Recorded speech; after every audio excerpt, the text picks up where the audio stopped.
Cuba Información.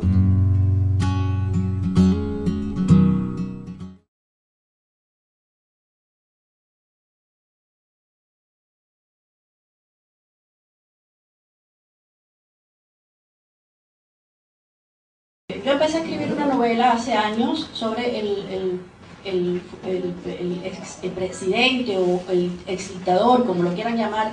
Yo, para mí, es expresidente Fulgencio Batista.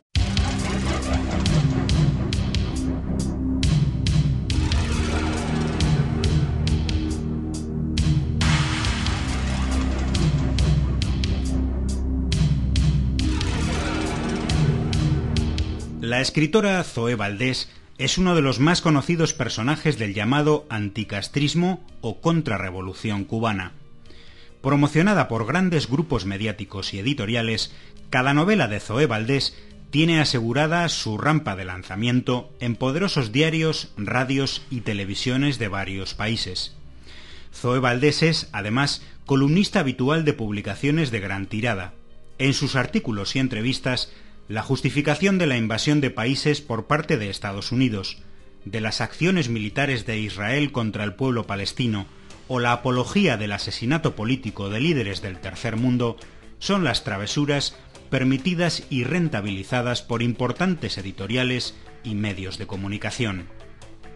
En los últimos años, Zoé Valdés encabeza una corriente de revisionismo histórico que reivindica la figura del dictador cubano Fulgencio Batista, derrotado por la revolución en 1959. Sobre él ha afirmado cosas como las siguientes: no fue el dictador que se dijo. Hizo mucho bien a su país. Cuba era un modelo de democracia y desarrollo para muchos países.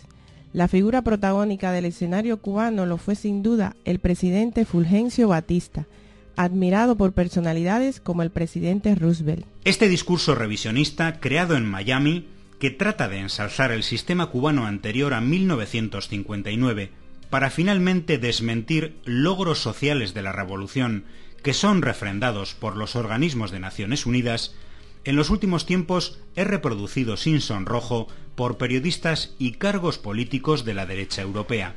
Sabiendo que Cuba en el año 59 era justamente todo lo contrario, un lugar, uno de los países más prósperos en aquel momento, bastante más rico y más próspero que España. La sanidad, la educación era mucho mejor entonces que ahora, créeme, mucho mejor. En octubre de 2008, Zoé Valdés afirmaba en uno de sus artículos lo siguiente: en el año 1957, Cuba era uno de los países más importantes desde el punto de vista económico del área.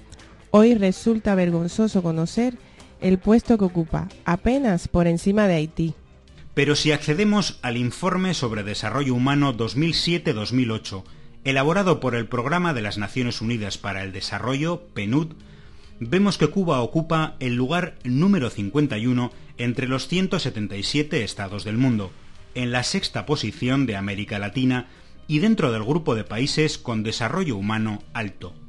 Haití, país citado por Zoé Valdés, ocupa el lugar 146, Nicaragua, por ejemplo, el 110 y Brasil el 70. En la presentación de este informe, el 23 de marzo de 2008, Susan McDade, representante de Naciones Unidas, afirmó que Cuba ocupa ese destacado lugar gracias a su alta inversión en el gasto público y en los servicios universales de educación y de salud. El 15 de agosto de 2005, Zoé Valdés publicaba en el diario El Mundo un artículo titulado La verdad sobre Batista, en el que unía la más descarada apología del dictador con la negación de los éxitos de la sanidad cubana tras la revolución.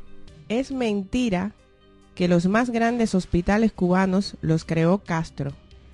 Todos fueron construidos por Fulgencio Batista, igual que las escuelas, los centros educacionales y sanitarios, que eran inmejorables. Hay que señalar que antes de la revolución, la gran mayoría de la población cubana, básicamente campesina y obrera, no tenía capacidad para pagar seguros y mutuas que gestionaban la mayor parte de los servicios médicos. Aunque una parte de los grandes hospitales actuales de Cuba ya existían, la revolución universalizó y mejoró sus servicios, construyó muchos otros hospitales y creó un sistema público, integral, gratuito y universal de salud que a diferencia de tantos otros países del sur, hoy llega a todas las comunidades del país. Las mentiras de Zoé Valdés sobre la salud cubana chocan con todos los informes de la Organización Mundial de la Salud, de UNICEF o del PNUD, que reconocen el sistema de salud de Cuba como modélico para el conjunto de los países de América Latina y el tercer mundo. No hay un solo niño o niña en Cuba que no tenga una protección, digamos, sanitaria y cuidado sanitario en toda su escala, que empieza desde que la mujer está embarazada.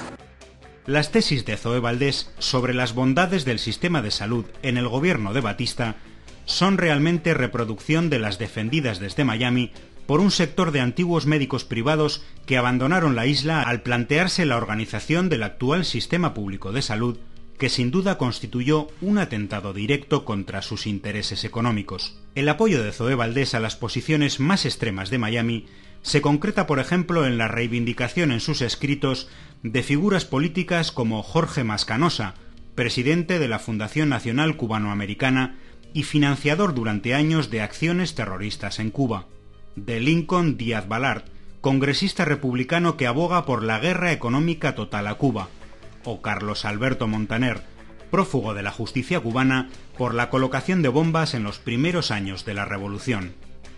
Asimismo, Zoé Valdés defiende el papel que jugó lo que denomina guerrilla anticastrista del Escambray. Estos grupos fueron armados por la CIA y el gobierno de Eisenhower tras el triunfo de la revolución para apoyar los intentos de invasión a Cuba por parte de tropas de Estados Unidos. Fueron derrotados definitivamente en el año 1966 por el ejército rebelde.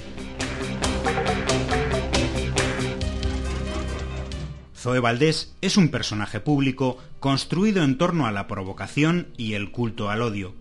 Un personaje rentable, sin duda, para medios y editoriales, necesitados de constantes shows mediáticos que aumenten ventas y audiencias. Estos medios y editoriales son finalmente los responsables de haber dado difusión y espacio privilegiado al mensaje de Zoé Valdés, el mensaje del odio, la violencia y el fascismo.